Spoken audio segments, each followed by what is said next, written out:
In a world where deception preys on the vulnerable, a single phone call can spiral into tragedy. Today, we unravel the chilling story of William Brock, an 81-year-old man caught in a deadly scam. It started with a simple yet sinister phone call, a voice on the other end claiming a loved one was in dire trouble and needed help. The stakes $12,000 for a fabricated bail bond. This isn't just any scam, it's one that plays on the deepest fears and loyalties of its victims, setting a trap that William Brock could have never foreseen. The complexities of this case unfold in a quiet neighborhood where an unsuspecting senior citizen becomes ensnared by a network of deceit designed to exploit. What began as an act to safeguard a family member morphs into a deadly confrontation, resulting in the loss of innocent life. As we dig deeper, we'll uncover the layers of manipulation that led to this tragedy, exploring how a scam targeting the elderly turned fatal. Stay with us as we dissect the events that led to an irrevocable outcome, exposing the harsh realities of crimes reach into the lives of everyday people.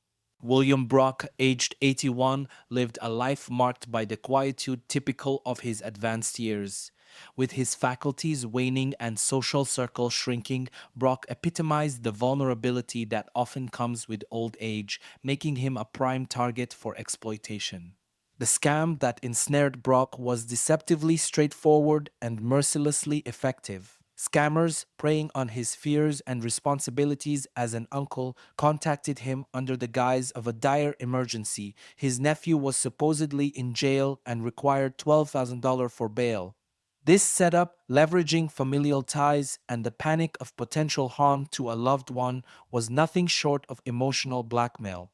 As the scammers spun their web of lies, they introduced a complex narrative involving urgent money transfers and non existent legal troubles, skillfully manipulating Brock's emotions and sense of urgency.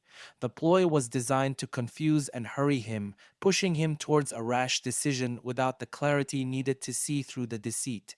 This catastrophic misunderstanding set the stage for the tragic events that followed, highlighting the ruthless efficiency of scams targeting the elderly. On the day of the incident, the pieces of a tragically orchestrated puzzle fell into place, leading to irreversible consequences. Early in the afternoon, an Uber driver, unknowingly integrated into the scam, arrived at William Brock's residence. Her mission, dictated by the scammer's instructions, was simply to pick up a package ostensibly containing the bail money Brock believed would free his nephew.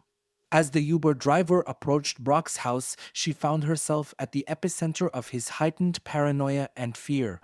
Brock, already on edge from the stressful and threatening phone calls, mistook her for a direct threat as supposed accomplice in the plot against him. His response was catastrophic. Confronted on his doorstep, the tension escalated rapidly, culminating in Brock discharging a firearm.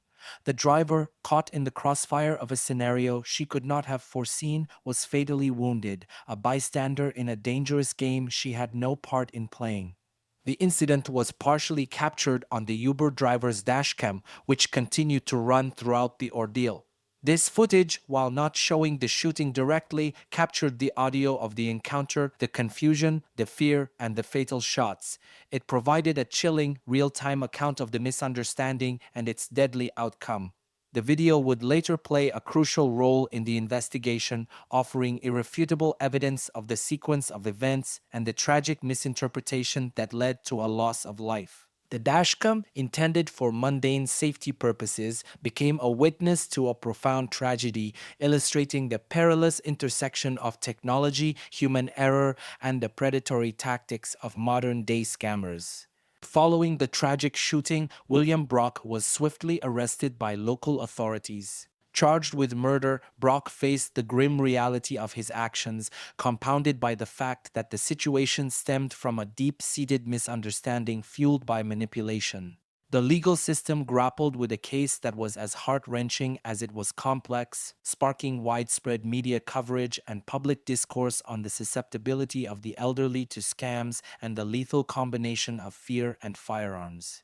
The community reaction was one of shock and sorrow, rippling out to stir national conversations about the security and well-being of senior citizens. Locally, residents grappled with a sense of breached safety, disturbed by the ease with which an ordinary individual had been drawn into criminal circumstances. The victim's family, devastated, faced the irrevocable loss of their loved one, their grief a poignant narrative against the backdrop of a preventable tragedy. Their pain was compounded by the public nature of the case, each development dissected and discussed in a town that suddenly found itself at the center of a cautionary tale. The incident galvanized local advocacy groups to push for stronger protective measures for vulnerable populations, particularly the elderly, against fraud. Seminars and workshops sprouted up aimed at educating the community about the signs of scams and the critical importance of communication among families to protect their most vulnerable members. Schools and community centers began hosting talks by law enforcement on how to safeguard against similar tragedies, underscoring the broader societal need to shield those who could not easily shield themselves. Legal experts have delved deeply into the complex layers of William Brock's case, dissecting the legal ramifications of his actions and the potential defenses he might invoke. Analysts point to the notion of diminished capacity, a legal defense considering Brock's advanced age and possible cognitive impairments, which could argue that he lacked the necessary mental state to commit premeditated murder. This defense hinges heavily on assessments of Brock's mental health, potentially leading to a lesser charge if the court finds he was not fully aware of his actions' implications. However, proving Brock's intent or lack thereof presents significant challenges. The prosecution would need to demonstrate beyond a reasonable doubt that Brock acted with malice aforethought when he fired the gun.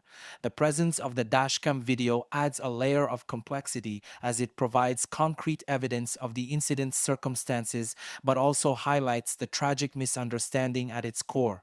Legal analysts speculate on various outcomes, ranging from a full conviction to reduced charges based on Brock's mental state and the deceptive context set by the scam. The prevalence of scams targeting the elderly is a growing concern, as these crimes often go unreported and can have devastating financial and emotional impacts on victims. Experts in cybersecurity and elder care emphasize the importance of educating the senior population about common scam tactics and the critical steps to verify any suspicious calls or messages. Community programs and local law enforcement play key roles in spreading awareness and providing resources to help seniors navigate potential threats more safely. This incident has prompted a broader societal reflection on our responsibilities to protect vulnerable populations from such exploitative practices. It raises questions about the adequacy of current legal and social measures to safeguard against the multifaceted threats that modern-day scams pose to the elderly. To recap, the tragic case of William Brock highlights a dire convergence of vulnerability, deception, and a fatal misunderstanding. It underscores the catastrophic potential of scams that prey on the elderly and the devastating consequences that can ensue from a mix of fear, confusion, and misinformation.